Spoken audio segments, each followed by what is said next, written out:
mbokki internet yi nga xam ne yéenay seetaan NG TV ñu ngi leen di nuyu di leen wax ngeen dal ak jàmm mbokk yi tey dañoo bëgg a waxtaan ak yéen ci wàllum sport rawatina làmb ñu ngi xaar làmb ju mag niki dimanche bi le 5 mars 2023 fële ca arène nationale muy làmb ju rëy joo xam ne daanaa dox diggante Reug Reug bu Thiaroye ak ki nga xamante ni moo di Sa Thiès bu école de lutte Double Less muy ñaari xale yoo xam ne daal ku ci daan moom da ngay dugg fi nga xamante ni moo di cour des grands ñoom ñaar nag làmb boole leen daal ñuy xaar làmb ju neex la 5 mars. nag yéen a ngi gis nag ñi nga xamante ni ñooy ay amateurs yi làmb yi ku nekk mi ngi ciy joxe xalaatam waaye ñi nga xamante ni ñoom la seen xam-xam màcc ci wàllum làmb ko ci mel ni Bécaye Mbaye ak ki nga xamante ni moo di Iba Kane wax daal li mu xam ci ñaari mbër yi waaw ñoom ñaar ñëpp sax Iba Kane mi ngi ñuy jox seen palmarès xamante ni moo di Sa Thiès lañ koy njëkkee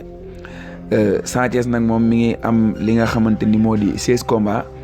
16 combats yooyu nag ñaar la ci ñàkk ñaari défaite la ci am moom mii di Sa Thiès bu dee Reug Reug nag moom amagul benn défaite moom ba tey Iba Kane moom journaliste bi moo ñuy xamal lool que ni kii di Sa Thiès moom mi ngi dugg ci làmb ji 2009 la ci dugg waaye tamit 9 victoire la am avant 2012 waaw 2012 nag la première défaite bi nga xamante ni am na ko nag mi ngi ko am en 2013 maanaam 2013 la am défaite am bu njëkk mooy bi mu am ak kii di Malick Niang moo ko daan première défaite am moom kii di Sa Thiès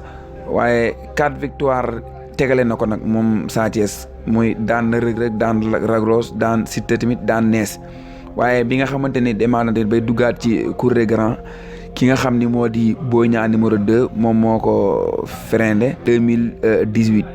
ci la ko Boy Niang numéro 2 daan ginnaaw bi ko Boy Niang daane nag ci la jëlaat ki nga xamante ni moo di Moussa Ndoye bu Yaraax en 2021 Sa Thiès daan ko 2021 ba 2023 nag Sa Thiès amagul combat te toog na 2 ans yoo xam ne daal moom Sa Thiès bëriwul mu nar a daje nag ak Reug Reug comme ni leen ko waxee Reug Reug moom bu jógee Thiaroye yëpp jóg ku ne Sa Thiès ni rakku Balla Gaye numéro 2 ku ne Balla Gaye 2 ni Géejawaay kon làmb ji mën nañoo xaar Géejawaay ak fi nga xamante ni moo di Thiaroye waaye tamit dafay nekk tamit revanche comme ni ko amateurs yi waxee muy làmb ji doxoon diggante Balla Gaye numéro 2 ak ki nga xamante ni moo di Issa Pouye ku ni Thiaroye ni Reug Reug waaye tamit ku ni Géejawaay ni Balla Gaye ñoom ñaar ñooñu laale na ñaar yoon Issa Pouye daan ko benn Balla Gaye numéro 2 moom it daan ko benn yoon bu nee Thiaroye tamit ni Ousmane Diop Balla Gaye tamit kon duggoon na Thiaroye daan fa ki nga xamante ni moo di Ousmane Diop kon tey bu doxee ba rakkam nar a daje ak ki nga xamante ni Reug Reug kon daan derby diggante Thiaroye la ak fi nga xamante ni moo di Géejawaay ñuy xaar làmb ju neex ñaari xale yoo xam ne ku ci daan rek sa porte làmb dafay gën a ubbeeku sax bu baax a baax la ñuy wax ndax ki nga xamante ni moo di Sa Thiès moom moo njëkk a débuté ki nga xamante ni moo di Reug Reug ci làmb moom bu daanee fii rek moom Sa Thiès moom mën na ni moom àgg na sax cour des grands bu doon li ko Boy Niang daanoon moom ba léegi moom kon ay Bombardier la ñuy wax ak yeneen daal dugg na cour des grands baax a baax mais fi mu ne moom ñoom ñaar moom ku ci daan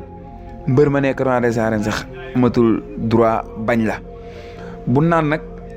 defet ci ki mu gën a bon mooy Sa Thiès la ñuy wax waaw ndax Sa Thiès moom bu ko Reug Reug daanee moom dafay perte lu bëree bëri mais ki nga xamante ni moo di Reug Reug moom bu ko Sa Thiès daanee dina am lu mu wàññi parce que peut-être mooy nekk première défaite am waaye tamit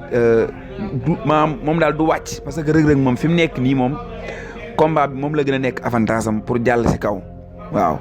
Sa Thiès nag moom bu daanee Reug Reug moom dafay laaj ki nga xam ne moo di Bombardier wala Modou Lo wala mbër yu mag yëpp kon daal ñoom ñaar ñëpp daal